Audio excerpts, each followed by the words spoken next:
We're a really small group of experts who specialize in helping entrepreneurs and high achievers overcome the mental roadblocks that are getting in their way and keeping them from being able to achieve what it is they want to achieve. And we have a couple different programs depending on what people are looking to achieve and how long they have. And that is MindFix. We are the MindFix group, and we have a couple MindFix programs that people can engage with and permanently get rid of whatever's holding them back. My name is Kyle Willis, and this is Marketing from the Roosevelt Room.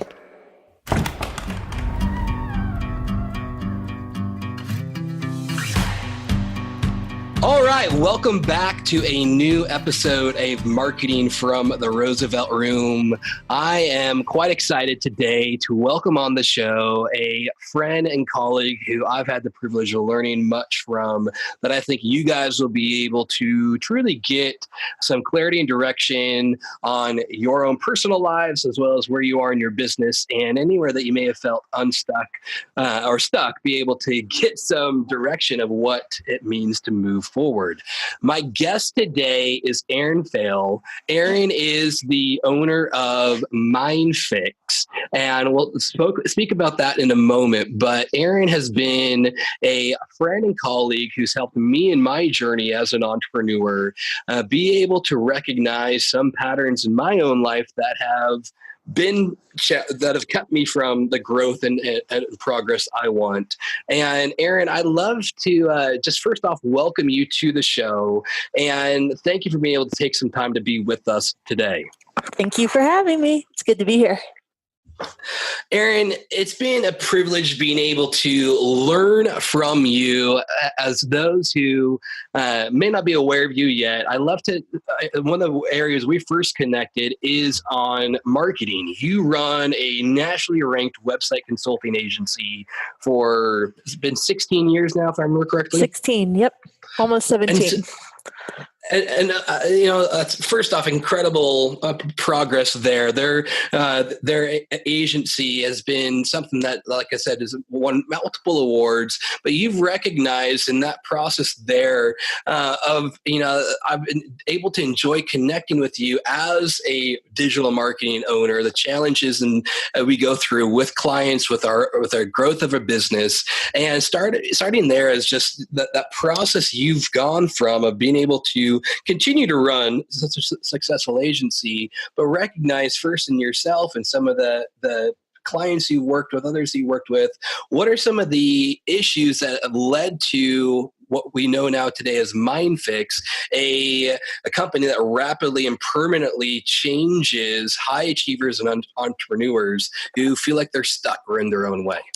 Well, I would say that over the years, my clients that I worked with and colleagues that I would connect with shared a lot of similar challenges. We share challenges outside of ourselves with who do we hire and what are the processes and how do we want to streamline them, and God, do we raise our prices, and how are we going to handle this proposal? And there's all sorts of things we can handle and improve outside of ourselves. But when entrepreneurs and agency owners and business owners really sit down and examine where they get stuck personally and where they run into roadblocks, there's a lot of similarities. So over the years, I've seen people and business owners and entrepreneurs who have struggled with common patterns that they push through or try to deny or downplay, but that really hold them back. And some examples of the most common ones that I see and have seen would be procrastination and avoidance. And it's not like people procrastinate on everything, but they'll have certain habits and certain types of projects and things that they'll chronically avoid. It might be reading certain types of emails. It might be starting certain types of projects. It might be speaking to certain types of people. But a lot of business owners, when they really sit down and are honest with themselves, will find that they chronically or habitually avoid Yeah. certain things. So there's procrastination or avoidance. There's also perfectionism, which can come on, it's a spectrum, and it can be quite destructive. Sure. Where people can't be okay with good enough. They can't follow the 80% rule. Everything needs to be a certain way or it's not right. We've also see a lot of business owners being challenged by ongoing chronic self-doubt or fears, maybe specific fears related to money, fears related to rejection, things of that nature. So fears and self-doubt. And then another really big one that I see a lot is some form of imposter syndrome, which is simply when people truly believe that they are a fake or they're a fraud or they're a phony or they're going to get found out, that they don't actually know as much as other people think they do, or they're not actually as good as other people think they are. And you can see that in people who are incredibly talented and successful. And it doesn't matter. It impacts so many people. So these kinds of patterns and behaviors and challenges really are super common in the world of entrepreneurs and high performers and business owners. And those are some of the examples of the challenges that people come to us with and look for help with.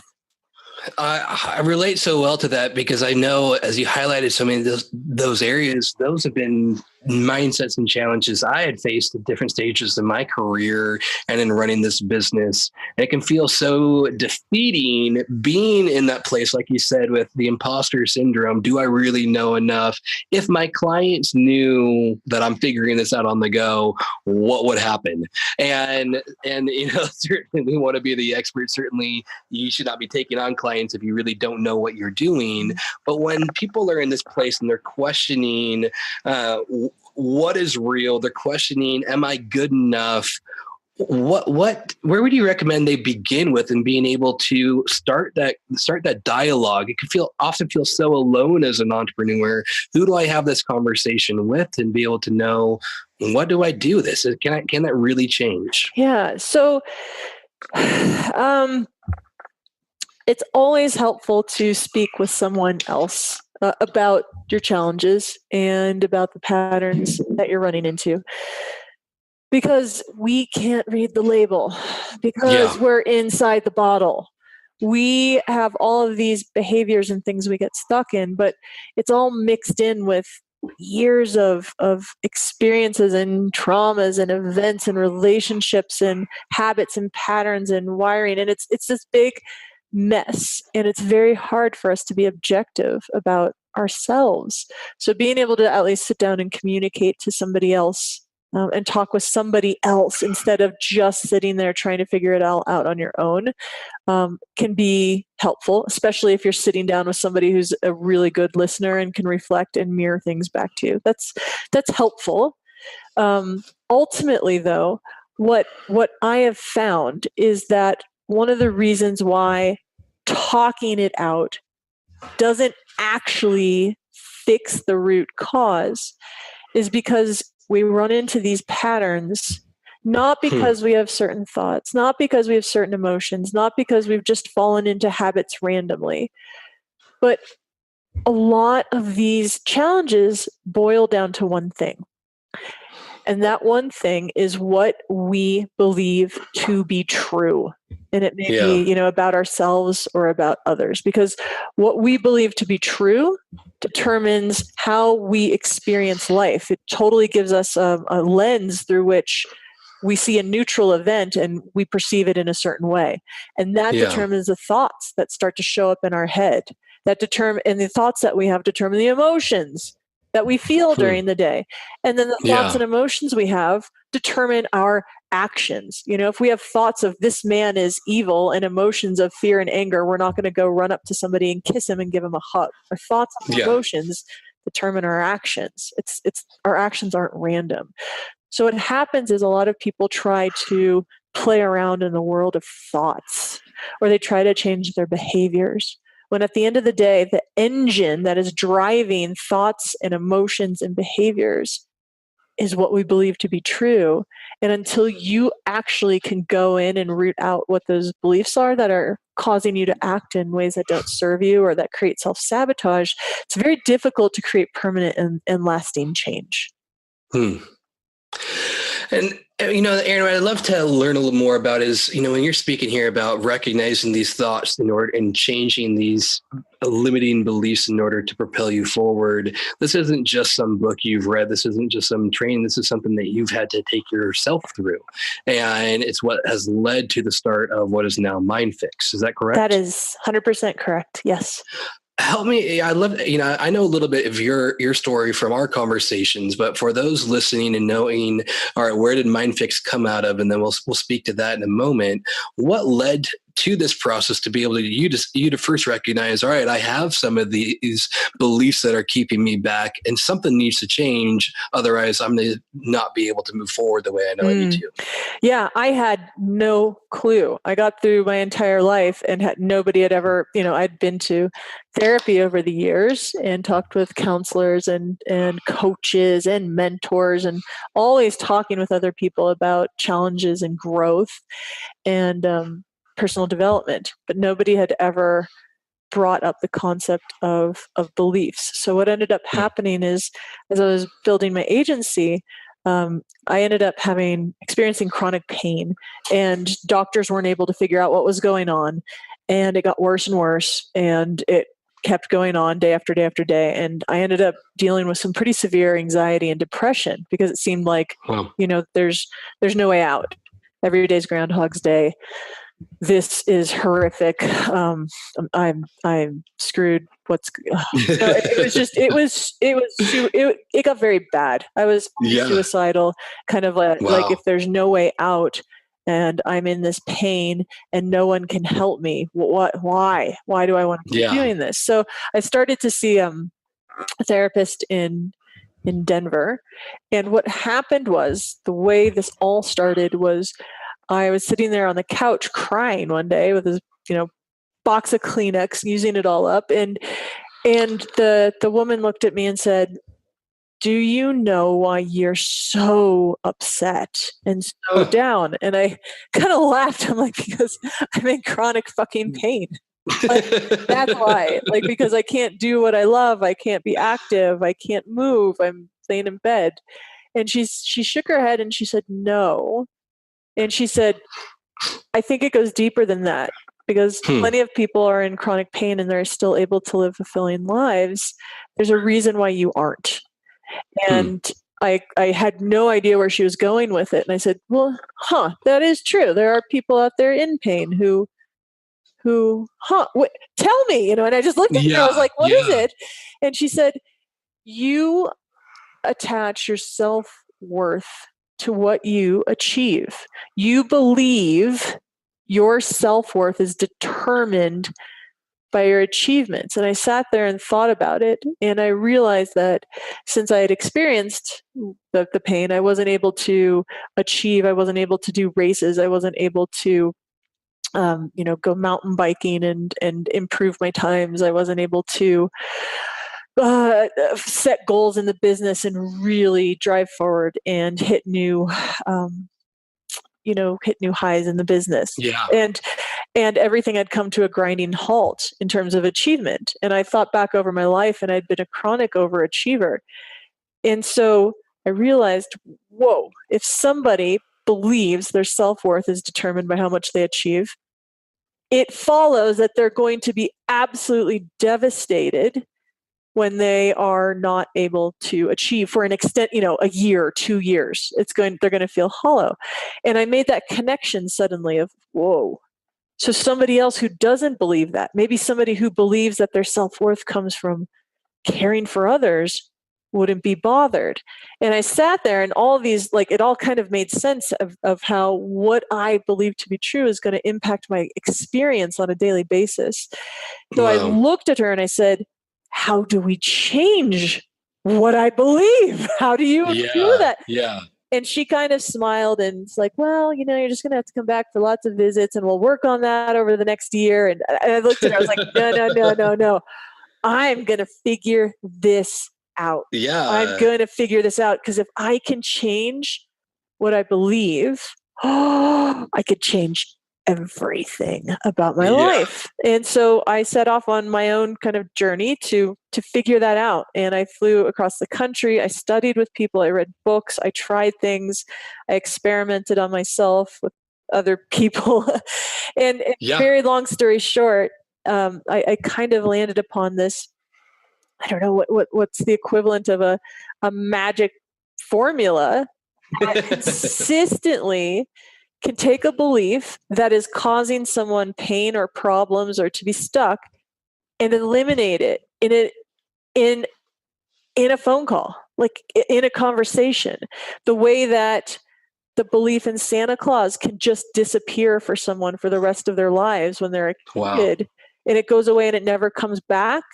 Yeah. Like it is that powerful. And that's a great analogy. Yeah. So if you imagine, if you believe in Santa Claus, you're going to damn well leave the milk and cookies out and act in a certain way and write letters to Santa. The moment that belief it dissolves and goes away, your thoughts change. You don't think about Santa coming down the chimney. Your behavior changes. You don't leave out the cookies and milk anymore, and you don't have to work at it. It's instant. Everything changes when you change a belief. Wow. And what interests me most about what you said there is, as you sat down with that therapist, her process sounded like it was going to take months, and it was going to be this long, arduous process that there wasn't even really that a surety of if it would change. I don't think she had a plan. I'm going to be completely honest. She threw in things like we're going to explore love and faith and hope. Oh, wow. I'm sitting there going, that doesn't sound like a good plan to me. I'm not buying it. And in what you've been able to set up through MindFix, correct me if I'm remembering this wrong, but you guys are seeing massive transformation in as little as 8 weeks. Oh, absolutely. I would say some clients even way, way less than that. And we're talking, a couple hours investment a week. This is not something where people are saying, we do this for 4 or 8 weeks and it's going to be 10 hours of your time. This is a minor time investment. And yes, 8 weeks, a lot of. So I want to hear some stories there then of what that process looks like. But first off, can you just tell us quickly, what is MindFix? So MindFix, the MindFix group, which is our company, we're a really small group of experts who specialize in helping entrepreneurs and high achievers overcome the mental roadblocks that are getting in their way and keeping them from being able to achieve what it is they want to achieve. And we have a couple different programs depending on what people are looking to achieve and how long they have. And that is MindFix. We are the MindFix group, and we have a couple MindFix programs that people can engage with and permanently get rid of whatever's holding them back. I'd love to hear some stories saying kind of like before and afters of someone who you're telling me, a couple hours a week over a short few weeks, then seeing that transformation. Yeah. One of the things I love about stories or like a testimony literally means in Hebrew to do it again. And that it gives me that confidence when I hear those stories of what happened for you can happen for me. And so give me some hope here for those entrepreneurs that are listening, that are feeling stuck, that are saying, I don't know if I'm good enough. I don't know how to grow my business. I don't know how to take to the next level. I don't know if I'm legit. Yeah. What if, as you've worked with some of those people who've had those types of emotions, those type of limiting beliefs, and now you're telling me that they've been eliminated, like believing in Santa Claus. Yes. Tell me more. Sure. So I've so many stories. I'm trying to think about which to. So okay, I'll change their names for privacy sake. Absolutely. But we had a client named Heather, and she was a sales specialist, really, really, really high end. And she was great at what she did. But she came to us because she was stuck with two problems. Number one, she was paralyzed because every time someone would not purchase from her, or she would feel like she messed up in the sales process, it would derail her. Like, not just hang up the phone and gotta go get a glass of wine, derail. We're talking crying, in bed, fearful for 2 days kind of thing before she could get back to work. And it was really, really devastating. And she also, at the same time, discovered she had a really difficult time talking about herself and speaking about herself. So when it came time for her to do an initial, intake form and homework, and we asked some questions about her, she was the first client who literally came back to us and said, I can't do it. I can't even fill out this form and tell you about myself. I can't talk about myself. It feels awful. And she was in tears. So that was Heather, day one, when she came to us. She worked with us, I think, for about 5 or 6 weeks. And what we discovered is she had a fear, a deep, deep fear related to having to be perfect. Yeah. And she had picked this up when she was younger, and she was actually beaten by her parents when she wouldn't get 100% on tests and things like that. So we kind of did a bunch of digging around, figured out what this root was, and eliminated that, as well as a lot of other kind of pieces of mental programming that had been she'd picked up along the way, and drastically reduce this fear of failure. And by the end, she was leaving us messages letting us know, like, hey, I goofed up on the call today, didn't even think twice about it, just got on the next call. I was able to do 5 calls today instead of having one and canceling the rest. And you know how I used to not be able to write about myself?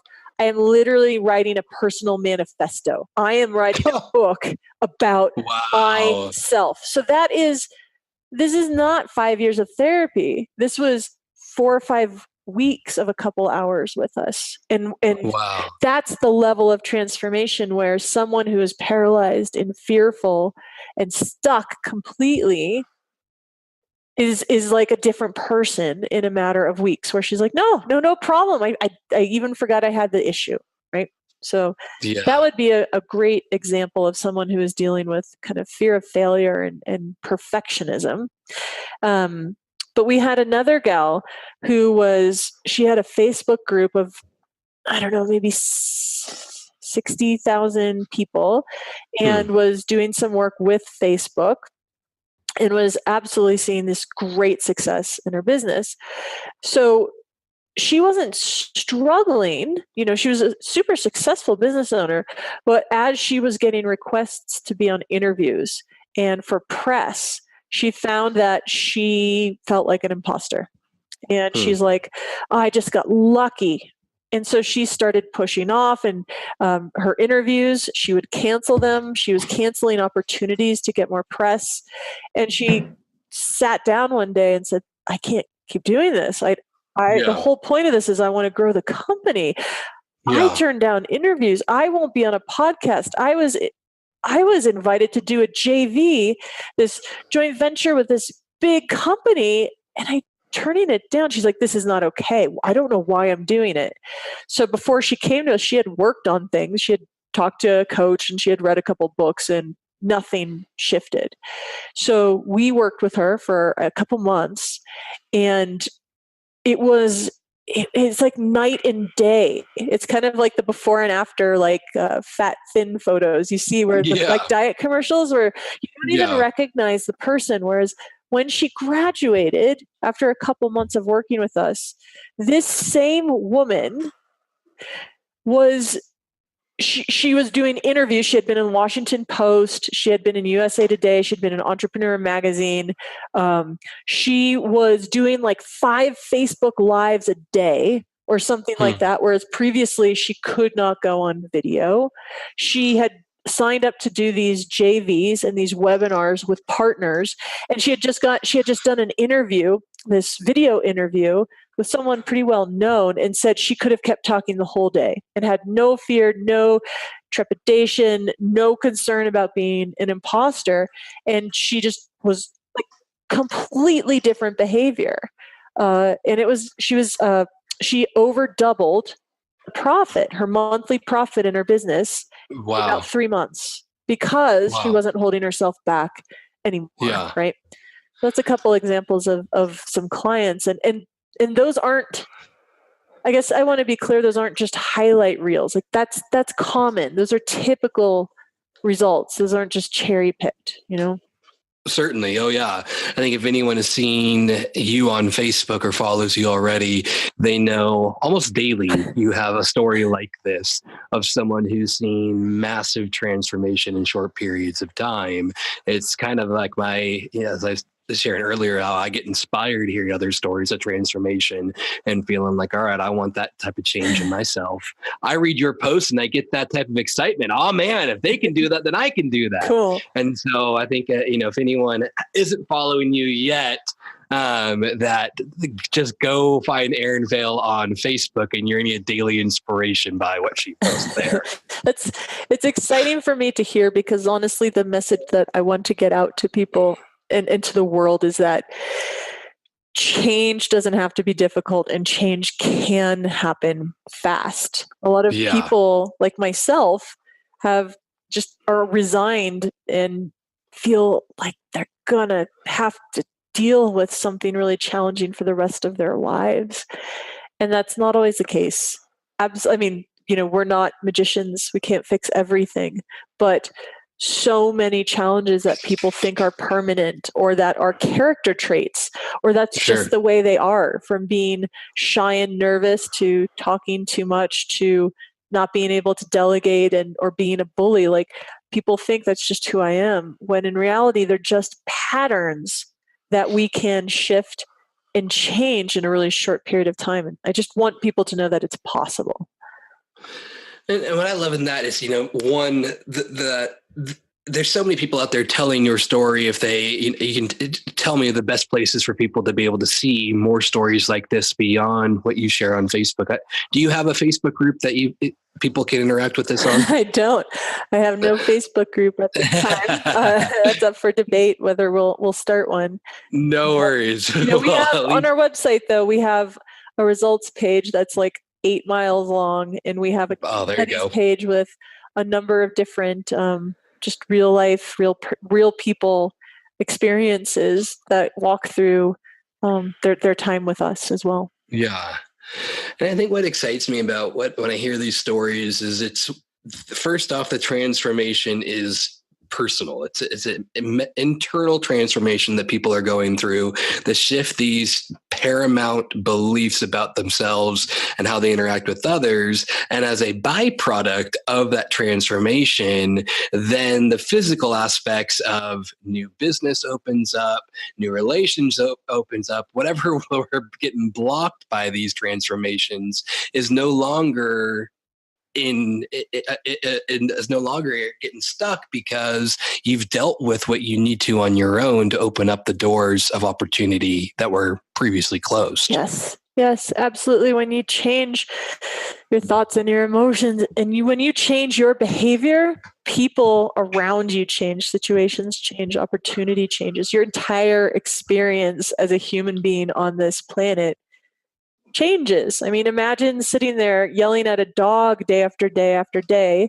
and it sees you and it's going to cower and wince, and it's going to act a certain way when you're around. Whereas if you gave that same dog lots of love and attention and affection, it changes. Like, our behavior, our environment and what we experience is not separate and cut off from us. We are we're a massive variable that impacts what we experience, how people treat us, the opportunities that get handed to us, what people say to us, clients, team members.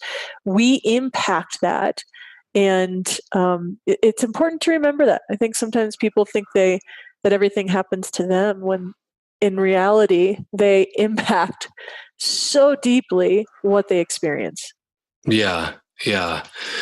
Tell me, Erin, to wrap it up, I think what I often see, you can tell me if I'm off here, but what I often see, as I know where I was at, is the greatest challenge or the most work happens initially is just raising your hand, being willing to ask for help, being able to first recognize that I have need. And obviously much more comes out after we raise our hand and we get the help. But if someone is sitting here listening and saying, all right, I feel like I'm in that place of doubting myself, of not knowing what the next steps are and feeling like I'm in my own way, of questioning, am I good enough? Am I real enough? Am I authentic? Where can they begin in being able to carry the conversation off with you to see if MindFix may be the right fit? Otherwise, get direction for what else they can look into. Sure. I would say the best opportunity would be to visit our website. We have a free 1-hour video training that anybody, anywhere can watch and really get a clear understanding about how all the parts and pieces fit together, how this works, and how change can happen so quickly. Yeah. And then people can also be inspired by the results that other people are seeing, people just like them, and the case studies. And I think that's a great place to start. And the website is mindfixgroup.com. Mindfixgroup.com. I know I've certainly spent some time on those case studies, being able to just read and listen to what people have gone through and been inspired by that progress alone. I've had friends go through MindFix and seen the transformation they've gone through as well. Awesome. Erin, thank you so much for being able to share with us today some stories of what you've seen the entrepreneurs go through and the process that they've made and being able to get out of their own way and see true transformation in a short period of time. I'm very inspired by what you have shared with us today. Awesome. Thank you so much for having me. Hey, I want to thank you very much for joining us for this episode of Marketing from the Roosevelt Room.